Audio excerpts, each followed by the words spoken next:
మహోన్నతుడా, మహాగణుడా, నీ ఘనమైన నామమును బట్టి కృతజ్ఞతాస్తుతులు చెల్లిస్తున్నా. ఈ రాత్రికాల సమయంలోనైనా ప్రభువా, ఎన్జేజీ గాస్పల్ సువార్త టీము నిర్వహిస్తున్న వంటి టీం సభ్యులున్న ప్రతి బిడలనైనా ప్రభువా, మీరు ఇక్కడ తీసుకుని వచ్చినందులకై నీ కృతజ్ఞతాస్తుతులు చెల్లిస్తున్నా.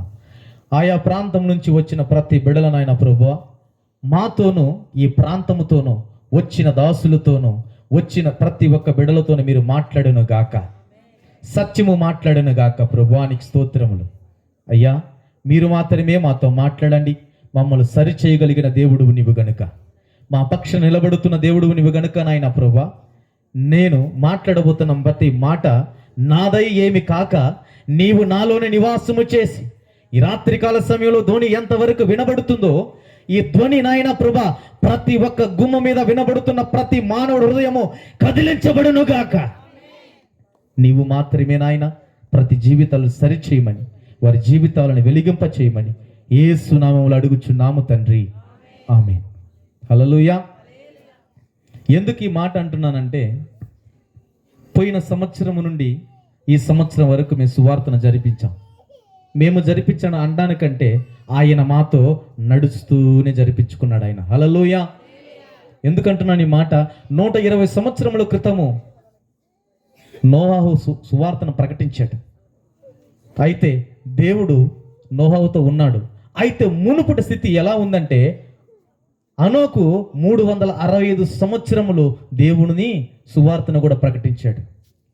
మనం ఈరోజు సంఘంలో మన సంఘ సభ్యులకు మాత్రమే సువార్తను అందిస్తున్నాం. అవునా? మాత్రం కాదా? అవును. అయితే బూదిగంతముల వరకు మీరు వెళ్ళి సువార్తను మీరు ప్రకటించండి అన్నాడు. ఈ 21వ తేదీ ఎలా వచ్చిందో మాకు తెలియదు, కానీ డిసెంబర్ మాసం 31వ తేదీ నైట్ నేను నా అరచేతిలో నా ఊపిరిని ఇలా పట్టుకొని ఉన్నాను. నేను బ్రతుకుతానా, నేను బ్రతకలేనా, చనిపోతానేమో ఒక భయం, ఆందోళన నాలో నివాసం చేస్తుంది. పోయిన సంవత్సరం ఇచ్చిన వాగ్దానం దేవుడు నాకు నెరవేర్చాడు. నీకు క్షేమమును ఆరోగ్యమును నీకు కలుగు చేస్తానన్నాడు. ఆయన కలిగించేసాడు, ఆరోగ్యం ఇచ్చేసాడు, క్షేమాన్ని ఇచ్చేసాడు. ఈ సంవత్సరం ఏమి వాగ్దానం ఇస్తాను అని అంటే, అనేక జనులకు నిన్ను నిలబెడతానన్నాడు ఆయన. హల్లెలూయా. ఈ వాగ్దానాన్ని పట్టుకొని 2026 వచ్చే మునుపుటికి నేను 31వ తేదీ నైటు ఇలా నేను పిడికిలు బిగించుకొని మరలా నా ఊపిరిని పట్టుకోవాలి. ఈ అరచేతులు ఎవరిని చెక్కున్నాడంట? ఆయన మనలను చెక్కున్నాడు. ఆయన మన అరచేతిలో కాదు, ఆయన అరచేతిలో. హల్లెలూయా. దేనిలో నుండి మనం విడిపించబడాలని ఈ రాత్రికాల సమయంలో నేర్చుకుందాం. చూడండి, గలతీ పత్రిక 3:13 చదవండి. త్వరగా టూకీగా ముగిచ్చేస్తాను. గలతీ పత్రిక 3వ అధ్యాయము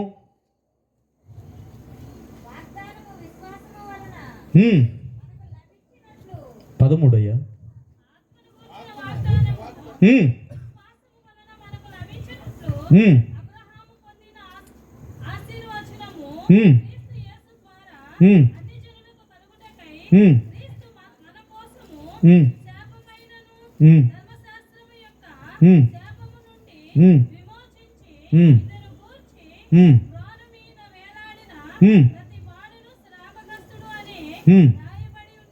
హల్లెలూయా. ఆయన ప్రతి వాడిని పాపము ఎక్కడ సిలువలోనే వేలాడాడు ఆయన. హల్లెలూయా. ఈ రాత్రికాల సమయం మనం నిర్ణయించుకుందాం, తీర్మానించుకుందాం, దేవునికి అప్పగించుకుందాం. 2025 సంవత్సరంలోనూ మొదటి మాసము 21వ తేదీ నైటు ఇక్కడ సువార్త జరుగుతుంది. ఈ సువార్తలోనికి వచ్చిన వారు ఆయన చిత్తములో ఉన్నవారు మాత్రమే. హల్లెలూయా. లేని వారు ఎక్కడ ఉన్నారు? లోకములో ఉన్నారు. లోకములో వారు పనులతో అనేక సమయాలలో వారు జీవిస్తున్నారు. మనకు విశ్వాసం ఉంది కనుక ఇక్కడికి వచ్చాం. దేవుడు మాతో, మీతోనూ అనేక వాళ్ళతో మాట్లాడతాడని దేవుడితో మనం మాట్లాడబోతాం మాట. నేను సిలువలో మరణించినప్పుడు మీకు విడుదల కలిగింది. దేనిలో నుంచి విడుదల కలిగింది మీకు? ఆ పాపం ఏమిటి?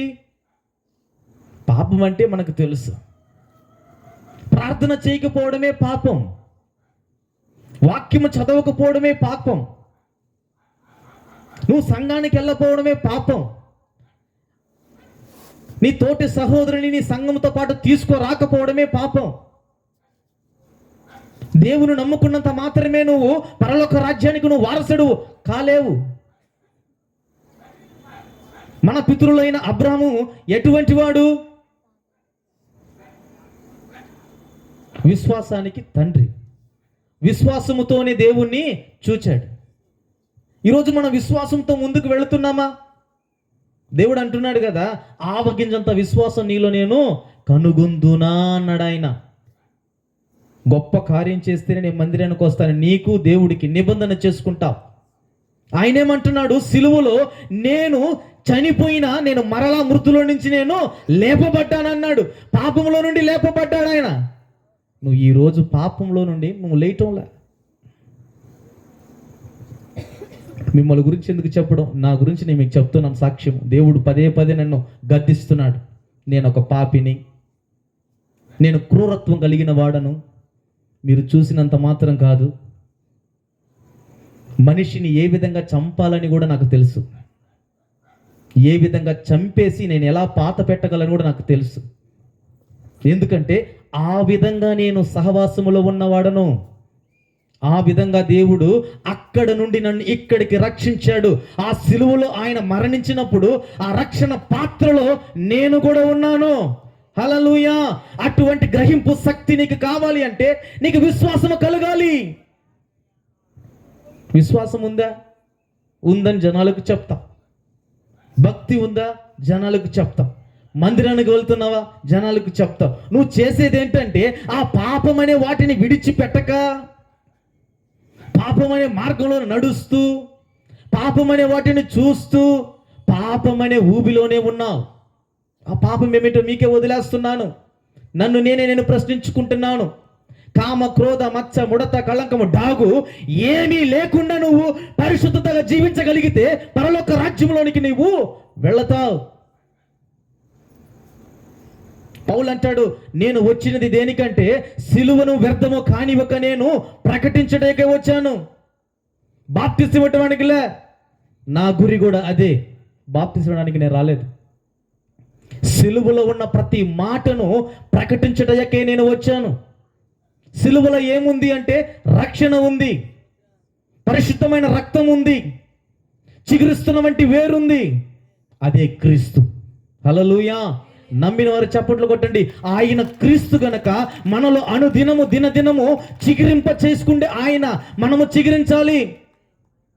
భూమిలో పడిన వెంటనే విత్తనము ఫలించదండి. ఫలించిందా? నీరు పోయాలి, వెరువు వేయాలి. ఆయన క్రీస్తు అంటున్నాడు, నీరు పోసేది ఇంకొకరు, వెరువు వేసేది ఇంకొకరు, వృద్ధి చేసేది ఎవరు? ఎవరు వృద్ధి చేస్తాడంట? దేవుడే వృద్ధి చేస్తాడు. నీవు విత్తనమై ఉన్నప్పుడు పడిన నేల అది బీడు భూమై ఉందా? పరిశుద్ధమైన స్థలమై ఉన్నదా? నీవు బీడు భూమి, నీవు పరిశుద్ధతగా ఉన్నావని నువ్వు భ్రమలో ఉన్నావు. నువ్వు ఎప్పుడు ఒప్పుకుంటావో ఆ సిలువలో ఉన్న సునాదనమును నీకు ప్రకటిస్తాడాయన. సత్యాన్ని ప్రకటిస్తాడాయన. నీతో మాట్లాడతాడు, తేటగా మాట్లాడతాడు ఆయన. ఇవన్నీ పౌలు చెప్తూ ఉన్నాడు గలతీయులకి. ఈ రాత్రికాల సమయంలో మనతోనూ, నాతోనూ, నా కుటుంబంతోనూ, నా బంధువు మిత్రులతోనూ మాట్లాడుతున్న ప్రతి మాట పాపమని వాటిని విడిచిపెట్టాలి. పాపముని విడిచిపెట్టకుండా నేను క్రైస్తవుడును అని మీరు సంకల్పం తట్టుకున్నారనుకోండి, నేనైనా మీరైనా ఎవరైనా ఎటువంటి వారైనా రక్షణలోనికి రాలేరు, రక్షణ పాత్రలోనికి రాలేరు. గెత్సేమనే తోటలో ప్రభు ప్రార్థన చేస్తున్నాడు. ఏ విధంగా ప్రార్థన చేస్తున్నాడు? ప్రభు నిశ్చితమైతే ఈ ప్రార్థన తొలగించు అన్నాడు. ఏ పాత్రను? ఏ పాత్రను తొలగించమంటున్నాడు? పాపం అనే పాత్రను. తండ్రి అయిన దేవుడు పాపాన్ని క్షమిస్తాడు కానీ పాపముతో చెలగాటం ఆడలేడు. అయితే నీవు పాపముతో చెలగాట ఆడుతూ ఉన్నావు. పాపముతో నువ్వు మునిగి తేలుతూ ఉన్నావు. నీటి మీద బుడగ వంటి నీ జీవితాన్ని ఎప్పుడు నీవు పగల్తావో నీకే తెలీదు, నాకు తెలీదు. ఇక్కడ నుండి బెంగళూరు ప్రాంతానికి సంవత్సరం నాడు నేను సువార్తను ప్రకటించా.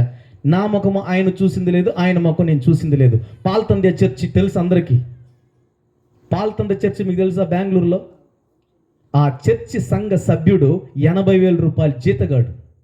ఇక్కడ నుండి అక్కడికి నేను సువార్త చెప్పినప్పుడు ఈనాడు ఆయన లేడు, మరణించేశాడు.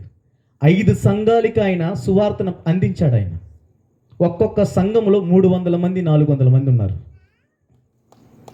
హల్లెలూయా. ఎందుకంటున్నాను ఈ మాట అంటే, నేను గొప్పవాడని కాదు, నా దేవుడు గొప్పవాడు. హల్లెలూయా. మన దేవుడు గొప్పవాడు. నమ్మిన వారు హల్లెలూయా చెప్పండి. మన దేవుడు గొప్పవాడు. ఆయన సిలువలో ఉన్నవంటి ఆ విశేషమైన రక్తమును, ఆ కృపను, ఆ పరిశుద్ధమైన రక్తాన్ని మన మీద ఉంచాడు కనుక మన విశ్వాసముతో ముందుకు వెళ్ళాలి. ఆ విడుదల నుంచి రావాలి, మనం విడిపించబడాలి. దేనిలో నుంచి? పాపములో నుంచి మనము విడిపించబడాలి. ఆయన పాపంలో నుంచి విడిపించబడ్డాడు. ఎవరు? దొంగను కూడా పక్కనేగా సిలువలో వేశారు. నువ్వు నిజమైన దేవుడివి కదా, నువ్వు రక్షించుకోవచ్చు కదా అన్నప్పుడు పక్కనున్నవాడు ఏం చేశాడు? అయ్యా, నీవు కూడా నీ రాజ్యంలో నన్ను జ్ఞాపకం చేసుకున్నాడు. ఎటువంటి నిరీక్షణ ఇతంది? దేవునితో వెంబడించలేదు, దేవునితో నడిచింది లేదు, దేవుని ఎక్కడ మాటలు వినింది లేదు. అయితే అక్కడ జరుగుతున్న ఆ సందేశము, అక్కడ జరుగుతున్న వంటి ఒక తీర్మానము, ఆయన మాట్లాడుతున్న మాటను బట్టి, ఆ మాధుర్యాన్ని బట్టి ఆయన వెంబడించలేదు. కానీ ఆ మాటకు లోబడి వెంటనే దేవుని రాజ్యములో నన్ను జ్ఞాపకం చేసుకుంటున్నాడు. హల్లెలూయా. నువ్వు భూమి మీదనే నిలిచి ఉన్నావు. నీ ప్రాణము నీలో నుంచి ఎప్పుడు పోతా నీకు తెలీదు, నాకు తెలీదు, దేవునికి మాత్రమే తెలుసు. నేను నీ కొరకే దిగి వచ్చాను, నీ కొరకే నేను ప్రాణం పెట్టాను, నీ కొరకే నేను పాపంలో నుండి నిన్ను విడిపించగలిగిన దేవుడను. హల్లెలూయా. అయితే పాపాన్ని విడిచిపెట్టకుండా నేను పరిశుద్ధతగానే జీవిస్తున్నానని అనేకులకు మనం ఎలా చెప్తున్నామంటే, పౌడర్ అద్దినట్లుగా, కంటికి కాటికి అద్దినట్లుగా, జుట్టుకి నూనె అంటినట్లుగా మనము ఇతరులకు బోధిస్తున్నాం. అవునా కదా? అయితే అద్దం ముందు నిలబడిన వెంటనే మనకు దేవుడు చెప్తూ ఉంటాడు, నిన్ను నువ్వు సరి చేసుకో. అద్దము వాక్యం వంటిది, ఖడ్గము వంటిది. హల్లెలూయా.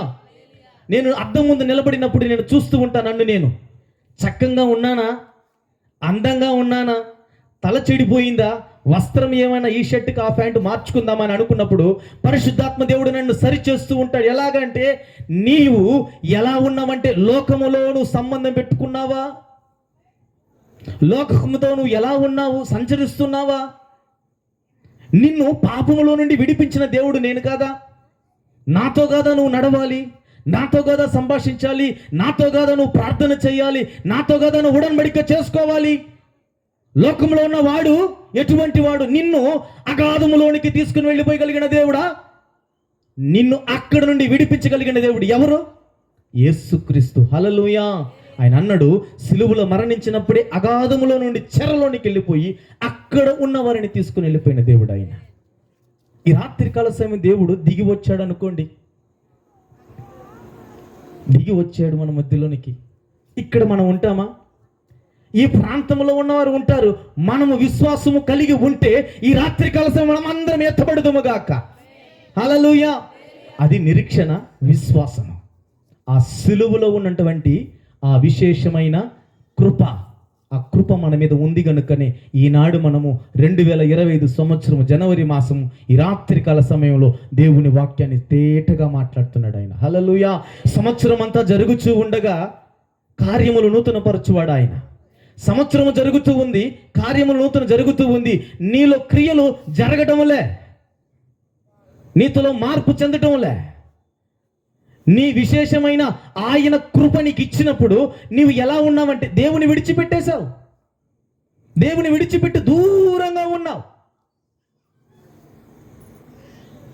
ఇవన్నీ గలతీయ పత్రికలో మాట్లాడుతున్న మాట అవే. పౌలు చెప్తూ ఉన్నాడు. మీరు 14 పత్రికలు చదివారంటే గద్దింపు ఉంటుంది, ఖండింపు ఉంటుంది, హెచ్చరికలు ఎక్కువ ఉంటాయి. సువార్తను గురించి ప్రకటించిన వాడు పౌలు. నేను క్రీస్తు పోలికలో నడుచుకుంటున్నాను అంటున్నా ఆయన. మనం ఎవరు పోలికలో ఉన్నాం? వాడు పోలికలో ఉన్నాం. వాడు పోలికలో ఉన్నామా? దేవుని రూపంలో మనం ఉన్నాం. హల్లెలూయా.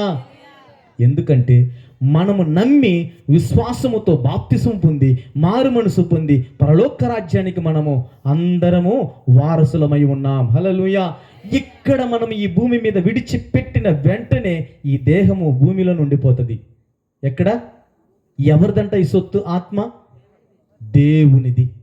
ఆయన సొత్తు కోసమే ఇంత ప్రాధాయపడుతున్నాడు. ఆయన వచ్చాడు, ప్రకటించాడు, వెళ్ళిపోయాడు, అనేకమైన వారిని ఎన్నుకున్నాడు.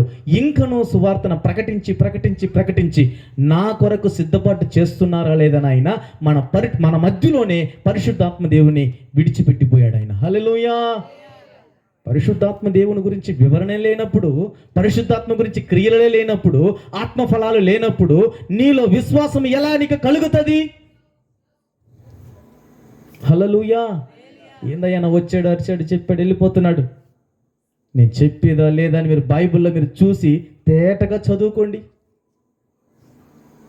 నన్ను ఇదిలితే ఏమి రాదు. ఇప్పుడు నేను బైబిల్ తీసుకొని మొత్తము నేను చదువుకోలేదు, టూకీగా చెప్పేసి వెళ్ళిపోతాను.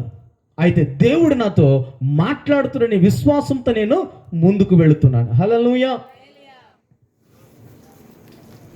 చూడండి, అలాగే ఇంకొక మాట చెప్తాను. ఆయన సిలువలో నుండి మిమ్మల్ని విడిపించాడు. ఎక్కడ నుండి? ఎక్కడ? మరణమును నుండి, పాపమనే మరణమును నుండి నిన్ను విడిపించి ఆ సిలువలో ఆయన మరణించాడు. పాపముల నుండి విడిపించాడు నిన్ను ఆయన రెక్కల కింద దాచుకున్నాడు ఆయన. హల్లెలూయా. చూడండి, ఇంకొక మాట చెప్తాను. ఎబ్రీ పత్రిక 10:10 చూడండి. ఆయన సిలువలో ఎంతగా మాట్లాడిన మాటలవి 7 మాటలే.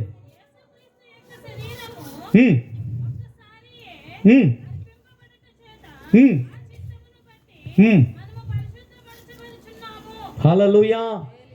ఎలా అంట? ఒక్కసారి మరణము, ఒక్కసారి ఏందంట? అర్పించుట చేత ఆ చిత్తమును బట్టి. ఎవరి చిత్తము? దేవుని చిత్తము. ఇది దేవుని చిత్తము లేకపోతే ఇక్కడ ఏర్పాటు చేయగలమా? ఇది ఎటువంటి విందు? పరిశుద్ధుల విందు. హల్లెలూయా. ఇక్కడ పరిశుద్ధులు అన్న విందు అన్నప్పుడు ఈ సమయంలో మనం పరిశుద్ధులుగానే ఉండాలి. ఈ స్థలంలోనికి వచ్చినప్పుడు నీ ఆలోచన, నీ తలంపు, నీ క్రియ, నీ నడవడిక, నీ చూపు దేవుని వైపే ఉండాలి, కానీ లోకము వైపు ఉండకపోకూడదు.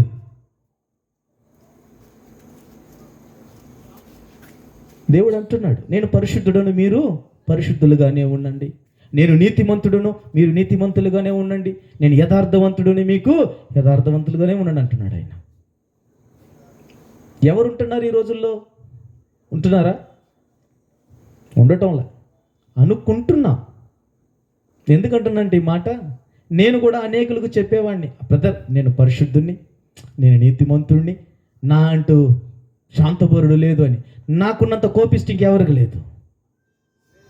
ఆనాడు భయంకరమైన కోపిష్టి నేను. నిజం చెప్తున్నాను, దేవుడు నాతో చెప్పిన మాట ఇవి. నేను భయంకరమైన వాడను. నన్ను విడిపించి దేవుడు అక్కడ నుండి తీసుకొని వచ్చి ఇక్కడికి నిలబెట్టిన దేవుడు ఆయన. హల్లెలూయా. నేను అనేక సంఘాలకు వెళ్ళి నేను ఉపదేశం బోధిస్తున్నప్పుడు, అనేకమైన వారితో కలిసి కూర్చున్నప్పుడు నాకు ఏ సంతోషములే, ఏ ఆనందములే. అయితే ఈనాడు ఉన్న సంతోషము ఆయనతో నేను కలిసి ఉండబోతున్నాను. హల్లెలూయా. నేను సువార్తను ప్రకటించుకుంటున్నాను. సువార్తను ప్రకటించుకున్నంత మాత్రమే కాక నా సాక్ష్య జీవితమును అనేకులకు నేను పంచిపెడుతూ ఉన్నాను. ఆయన పరిశుద్ధుడు గనక నేను పరిశుద్ధుడిగానే జీవించాలి. ఆయన నీతిమంతుడు గనక నేను నీతిమంతుడిగానే జీవించాలి. ఆయన యథార్థవంతుడు గనక నేను యథార్థవంతుగానే జీవించాలి. దేవుడు అంటాడుగా, యోబుని ఇటువంటి నీతిమంతుడు ఇంకా నేను చూడబోను అన్నాడు. అన్నాడా లేదా? ఇల్లంతటిలో నమ్మకస్తుడంట ఎవరు? నీ ఇంట్లో నువ్వే దొంగవి. వాస్తవా కాదా? వాస్తవే. మిమ్మల్ని ఉద్దేశించి చెప్పటంలా, మనల్ని సరి చేసుకుంటావాలి. మనల్ని ఎప్పుడు మనం సరి చేసుకుంటూ వెళుతూ ఉంటామో దేవుడు మనతో పాటు నడుచుకుంటే వస్తాడు ఆయన. ఇల్లంతటిలోన ఆయన ఎలా ఉన్నాడంట? నమ్మకస్తుడిగా ఉన్నాడంట. ఆ ఇల్లు ఏంది? పరిశుద్ధమైన స్థలము. ఆ స్థలం ఎక్కడుంది? పరలోక రాజ్యంలో. హల్లెలూయా. ఆ పరలోక రాజ్యంలోనికి ఎవరు వెళతారు? నమ్మకస్తుడు వెళ్తాడు, నీతిమంతుడు వెళ్తాడు, యథార్థవంతుడు వెళ్తాడు, పరిశుద్ధుడు వెళతాడు. హల్లెలూయా. కొట్టు గట్టిగా చప్పట్లు. ఆయన ఆ స్థలములోనికి నువ్వు వెళ్ళాలి అంటే ఇవన్నీ నువ్వు నెరవేర్చాలి, చెయ్యాలి. ఇవి ఏవి చేయకుండా గట్టిగా వచ్చేసి గట్టిగా పాడేసి గట్టిగా ప్రార్థన చేస్తే కుదిరే పనే కాదు. ఇక్కడ బైబిల్ అంటుందండి, నేను ఉదయం చదివాను, కోత విస్తారంగా ఉందంట, పని చేయవారు లేరు. వాస్తవమే. అయితే కోత విస్తారంగా ఉంది, పనివారు లేరు. పనివారు వెనుకంజి వేసిన వెంటనే వానికి పరలోక రాజ్యములో స్థలమే లేదు. ఎందుకని? మునుపు ప్రకటించాడుగా, మునుపు చేశాడుగా, దేవుని పనే చేశాడుగా. వెనుకంజి వేసినంత మాత్రము పరలోక రాజ్యంలో స్థలం లేదంటున్నాడే. రికమెండేషన్ ఏమైనా ఉందా? సీఎం చేత రికమెండేషన్ చేపిస్తారా? నాకు చేపిస్తారా? అది ఎటువంటి స్థలము? పరిశుద్ధుల స్థలము. హల్లెలూయా. ఈ భూమి పాపముతో నిండిపోయి ఉన్నది. ఆనాడు ఆదాము అవ్వ చేసిన వంటి పాపము ఈనాడు వరకు దేవుడు ఇంకా రాబోయే తరము వరకు ఆయన రక్తము బొట్టు కార్చి, పరిశుద్ధమైన రక్తముని ఈ భూమి మీద కార్చి పాపములను విడిచిపించాడు దేవుడు. ఆయన హల్లెలూయా. పాపులను విడిపించాడు ఆయన, రక్షణ మార్గములో నడిపించాడు ఆయన. ఎందుకంటే మనము కట్టబడుతున్నాం. ఎక్కడ కట్టబడుతున్నాం? ఆత్మీయతలో మనం కట్టబడాలి, ప్రార్థనా జీవితంలో కట్టబడాలి, మెలకు కలిగి ఉండాలి. అరుణోదయం లేచినప్పుడు ధూపము వేయాలి. మీకు ఈ ఫ్లెక్స్ చూస్తే మీకు అర్థమవుతుంది. ఇక్కడెక్కడో ఒక పక్కన ధూపం ఉంది, చూసారా? ఆ ధూపం కూడా ఎలా ఉందో చూడండి. అది ప్రత్యక్ష గుడారంలో ఉన్నటువంటి ఒక పాత్ర. దాని పాత్ర ఏంది చెప్పండి? యాజకుడు పట్టుకొని ధూపం వేసుకుంటూ వెళ్తూ ఉంటాడు. ఎందుకు వేసుకుంటూ వెళ్తున్నాడు? దేవునికి ధూపం చూపిస్తూ ఉన్నాడు. నువ్వు ఆ విధంగా నువ్వు మోకాలు వంచి ప్రార్థన చేసిన అను దినము ఉన్నావా? లేవు. ఉన్నావని అనుకుంటున్నాం. ఎందుకు చెప్తున్నానంటే అది నేనైనా సరే, మీరైనా సరే, ఎవరైనా సరే, దేవుని వెంబడించే వాళ్ళము కానీ వెంబడించలేని వారు కానీ మనల్ని చూసి ఇతరులు కూడా నేర్చుకోవాలి. ఆయన సిలువలో మరణించినప్పుడు పాపములో నుండి విడిపించుటకే మరణించాడు ఆయన. నేను పరిశుద్ధుడను గనక మీరు పరిశుద్ధులుగానే ఉండమంటున్నాడు ఆయన. అయితే మీరు ఎలా ఉంటున్నారు? ఎలా ఉంటున్నారు? దేవుడు మీతో మాట్లాడుతున్న మాట, నేను పరిశుద్ధుడనమ్మా, మీ వద్దకు నేను వచ్చాను. మీరు నా రాజ్యంలోనికి ప్రవేశించాలంటే మీరు చేసిన ప్రార్థన బట్టి, మీరు వెళ్ళిన సంఘాలను బట్టి, మీరు కట్టిన సంఘాలను బట్టి కాదు, నీ ఆలోచన బట్టి, నీ క్రియలను బట్టి, నీ ప్రవర్తన బట్టి నీకు కొలత వేయబడుతుంది. తెలుసు కదా మీకు, కొలత వేయబడుతుంది. అందుకే అంటున్నాను, ఒక్కరిని మీరు ఏలెత్తి చూపిబాకండి, ఒకరిని మీరు ఉద్దేశించి తీర్పు తెచ్చబాకండి. దేవుడు ఇదే మాట్లాడమన్నాడు. నేను ఆ జాబితాలో ఏమైనా ఉన్నానేమో, నేను ఈ సంవత్సరంలో నుండి ఎవరిని ఏం అనకుండా నా మంటుకు నేను పని చేసుకుంటూ వెళ్ళిపోవాలి. సిలువను గురించి నేను ప్రకటించుకుంటూ వెళ్ళిపోవాలి. ఆ సిలువలో 7 మాటలు మాట్లాడు. ఈస్టర్ రోజు మీరు మాట్లాడుకుంటారు. ఆ 7 మాటలు మీరు మాట్లాడుకుంటా ఉన్నారనుకోండి, అక్కడే ఉంటారు. క్రీస్తు మిమ్మల్ని ఏమి చేయమన్నాడు మాత్రం మనము తెలుసుకోవాలి. చూడండి, ఇంకో మాట చెప్పి ముగిచ్చేస్తాను మీకు.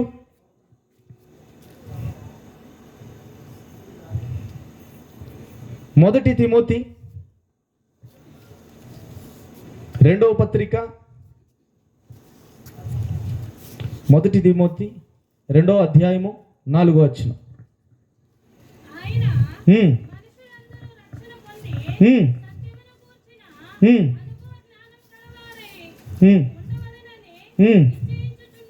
హల్లెలూయా. ఏ అనుభవం రావాలంట మనకి? రక్షణను గూర్చి మీకు అనుభవం రావాలి.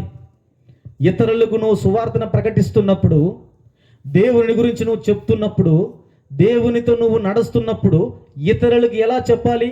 రక్షణ మార్గంలో నేను ఉన్నాను, దేవునితో నేను ఉడన్బడిక చేసుకున్నాను, ఆయన రక్తముతో నేను కడగబడి ఉన్నాను. హల్లెలూయా. ఈ విషయాలు చెప్పుకుంటూ వారికి ఎలా ఉండాలంట? అనుభవ జ్ఞానము కలిగి చెప్పాలి. అనుభవం ఉండాలి. అనుభవం ఎవరికి వస్తుంది? తలబండిన వారికే అనుభవం వస్తుంది. అవునా కదా? బాలుడైన యేసుక్రీస్తు ఎక్కడ పాండిత్యం చేశాడంట?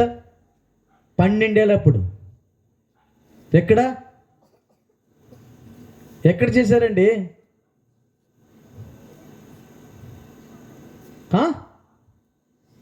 12 ఏళ్ళప్పుడు ప్రసంగం చేశాడు ఆయన. ఆయన జ్ఞానము అనుభవ జ్ఞానము గనుకనే, అనుభవం ఉంది గనుకనే ఈ భూమి మీద మానవుడును రక్షించడుకు ఇంక ఎవడు రాడు గనుకనే, ఆయన రాకపోతే నీకు రక్షణ లేదు, ఆయన మరణించకపోతే నీకు పాపంలో నుంచి విమోచించడానికి ఎవడు రాడు. పౌలు అంటున్నాడు, తిమోతికి తేటగా కూర్చొని పెట్టి భుజం తట్టి చెప్తున్నాడు,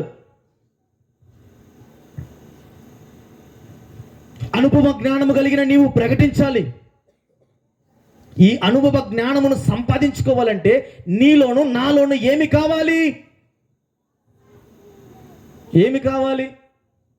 పరిశుద్ధాత్మ ఫలములు కావాలి. హల్లెలూయా. పరిశుద్ధాత్మ దేహము కావాలి. ఆత్మదేహము తెలుసా మీకు? పరిశుద్ధాత్మ వచ్చిన వెంటనే మీరు ఎలా ఉంటారు? గంతులు వేస్తారా? ఎగరతారా? ఇతరుల్ని సమాధానముగా హత్తుకొని మీరు ప్రేమగా మాట్లాడతారు. హల్లెలూయా. క్రీస్తు కూడా అదే చేశాడు. ఆయన అందుకే ఆయన అన్నాడు, నేను సమాధానమును మీ వద్దకు నేను తీసుకొని వచ్చాను అన్నాడు ఆయన. హల్లెలూయా. ఆయనేంది సిలువలో మరణించడం ఏంది? ఆయన ఈ భూమికి దిగి రావడం ఏంది? నీ కొరకును నా కొరకును దిగి వచ్చిన దేవుడు ఆయన. ఆయన స్వయాన చేతులతో మనల్ని చేశాడు. నేను ఒక వారం ముందు జూకి పార్క్ వెళ్ళాను. 2-3 గజాలే ఉంటుంది నాకు, టైగర్కి ఇంతే ఉంటుంది. లయను సృష్టిలో ఉందిగా, నోటితోనే కలుగునుగాక అన్న మాటలకి కలిగింది కదా. ఇవే ఎడల్పు ఎత్తు ఎంత అందంగా ఉన్నప్పుడు ఆయన పోలికలో నన్ను సృష్టించాడు కదా. నేను ఎంత అందంగా ఉన్నాను, ఎంత సౌందర్యంగా ఉన్నాను, ఎంతగా నేను ఉన్నాను అన్నప్పుడు నాలో నేనే ఆలోచించుకున్నాను, ప్రభువా సృష్టిలో నేనే కదా ప్రధానమైన వాడను, నన్ను నీవు సృష్టించావు కదా, నీ పోలికలో నన్ను సృష్టించినప్పుడు నేనెందుకు లోకంలో ఉన్న వాటిని ఎంచుకోవాలి? లోకంలో ఉన్న వాటిని ఎందుకు నేను వెంబడించాలి?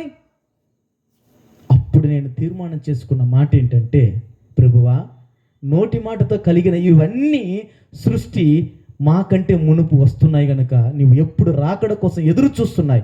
నేను వాటికంటే ముందుగా మెలకువగలిగిన ఆత్మ నాకు కావాలి. హల్లెలూయా.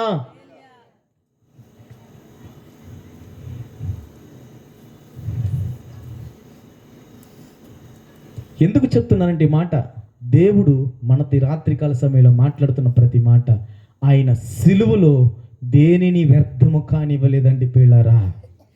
దేనిని విడిచిపెట్టలేదు. తండ్రి చిత్తాన్ని నెరవేర్చాడు. తండ్రి చిత్తం ప్రకారమే పరలోక రాజ్యానికి వెళ్ళిపోయాడు.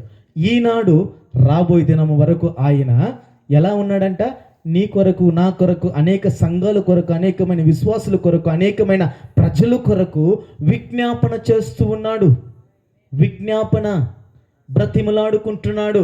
ఒక జడ్జి దగ్గర ఒక లాయరు బ్రతిమలాడుకున్నట్లుగా, ప్రభు అన్నట్టు, అయ్యా ఈసారైనా వదిలేసాయి. 2024 నైట్ నేను పడ్డ కష్టం నాకు తెలుసు, మీకేం తెలుసు? నేను ఎప్పుడు నా కుటుంబాన్ని విడిచిపెట్టిపోతానేమో అని గుప్పిళ్ళు పట్టుకొని ఉన్నాను. ఈరోజు ఆ నైట్ ఇటు పట్టుకొని ఉన్నా నేను. పిడికిలెట్ అనుకోవడం, టైం చూసుకోవడం, ఇటు పట్టుకోవడం, టైం చూసుకోవడం. మా ఇంట్లో ఏంది టైం చూస్తున్నావు, చేతులు చూస్తున్నావు? ఏం లేదు మా అన్న, దేవుడు నాతో మాట్లాడుతున్నాడు, నీకు క్షేమమును ఆరోగ్యమును కలుగ చేసిన దేవుడు అని నేను అన్నాడు. హల్లెలూయా. వెంటనే ద్వితీయోపదేశ కాండలో మాట్లాడేశాడు.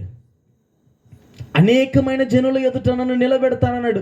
ఆ జనులు ఎవరు ప్రభు అంటే, నీవు సువార్తకు వెళుతున్నావు కదా, జనులు అనేకమైన ప్రాంతాల్లో ఉన్నారు కదా, వారికి నువ్వు ప్రకటించు, ఈ సిలువను వ్యర్థము కాని ఒక. హల్లెలూయా, హల్లెలూయా. మీకు అర్థమైందా దేనిని చెప్పానని? దేవుని మాటలే చెప్పాను, దేవుని విషయాలే మీకు చెప్పాను. నీతిమంతులుగానే బతకమంటున్నాను, యథార్థంగానే ఉండమంటున్నాను, పరిశుద్ధుడితో మీరు పరిశుద్ధులుగా ఉండమంటున్నాను. పరలోక రాజ్యంలో మీరు చేరాలి అంటే ఏమై మనం ఉండాలి? అనుభవ జ్ఞానము కలిగి పరిశుద్ధ ఆత్మ ఫలములు కలిగి ఉండాలి. హల్లెలూయా. ఇవన్నీ మనం చేస్తే ఆయన వారసత్వంలో మనం ఉంటాం, మనము కలిసి ఉంటాం, ఆయనతో నడుస్తాం, ఆయనతో మనం మాట్లాడతాం, ఆయనతో మనము స్తుతిస్తాం. ఆయన సింహాసనములో ఉన్నప్పుడు మనము కూడా సింహాసనములో కూర్చొని స్తుతిస్తూ ఉంటాం. హల్లెలూయా, హల్లెలూయా. నా యేసయ్యా నీ దివ్య ప్రేమలో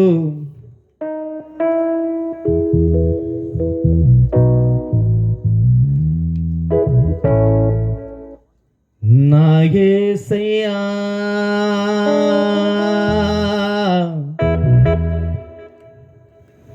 నీ దివ్య ప్రేమలో నా జీవితం పరిమళించినే. ఈ రాత్రికాల సమయంలో నీ జీవితము కానీ నా జీవితము కానీ పరిలింప చేయాలి ఆయన. ఎందుకంటే పరమలింప చేసిన ఆయన దేవుడు మాత్రమే. నిన్ను నన్ను ఎన్నుకున్న దేవుడు ఆయన. ఆ సిలువలో ఆ మానవుల వేలాడుతున్నప్పుడు ఆయన మాట్లాడిన ప్రతి మాట, సిలువను వ్యర్థము కానివ్వక నేను ఇక్కడికి ప్రకటించడానికి నేను వచ్చినాను. ఆయన కన్నీలో తుడిచగలిగిన దేవుడు ఆయన. నిన్ను నిందించిన మనుషులు ఎవరైనా కానీ ఈ రాత్రికాల సమయంలో నీ కుటుంబంలో ఉన్న సమస్య, నీ శరీరం మీద ఉన్న సమస్య, ఆయన ఈ రోజే విడిపించగలిగిన దేవుడు ఆయన. అయ్యా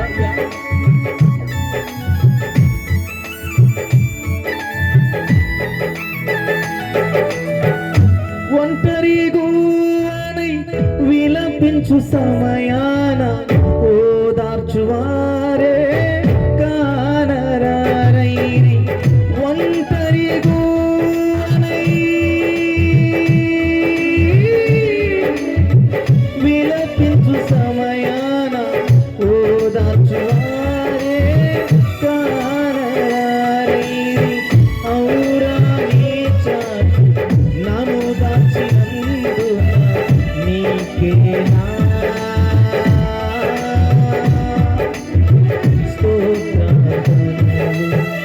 నా యేసయ్యా నీ దివ్య ప్రేమలో నా జీవితం పరిమళించనే. నా జీవితం పరిమళించనే.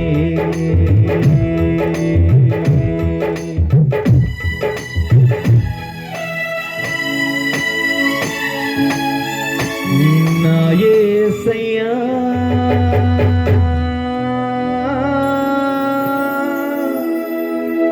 మన జీవితంలో ఆయన పరిమళం చేసి. ఎందుకంటే ఈ రాత్రికాల సమయంలో సిలువలో ఆయన మాట్లాడిన ప్రతి మాట నీ కొరకు, నా కొరకు, ఇంకా రాబోయే ప్రతి తరముల కొరకు ఆయన మాట్లాడుతున్న మాట, మీరు పరిశుద్ధులుగానే బ్రతకండి, మీరు నీతిమంతులుగానే బ్రతకండి. ఎందుకంటే నీతిమంతులకు, పరిశుద్ధులకు, యథార్థవంతుల వరకు వారికి నాతో పాటు వస్తుంది అంటున్నాడు ఆయన. మీకు అర్థం కావడం లేకపోతే ఆయనతో మీరు మాట్లాడండి. మనుషులతో మాట్లాడితే అది వ్యర్థమండి. సంఘముతో మీరు కలిసి ప్రార్థన చేయండి. అనేకుల కొరకు మీరు ప్రార్థన చేసి ఈ రాత్రికాల సమయంలో అంటున్నాడు, జయించిన వారికే నేను సింహాసనం ఇస్తుంటున్నాడు అని. జయించిన వారికే నీవు జయ జీవితము పొందుకోవాలంటే, ఆయన ఒడిలో నువ్వు కూర్చోవాలంటే ఈ రాత్రికాల సమయంలో నీతోనూ, నాతోనూ, సంఘముతోనూ, ఈ ప్రాంత ప్రజలతోనూ ఈ ధ్వని ఎంతవరకు వినబడుతుందో వారితోనూ, వారి హృదయాలు మోడు వారిని జీవితము చిగిరింప చేయగలిగిన దేవుడు ఆయన మాత్రమే ఒక్కడు. జయించిన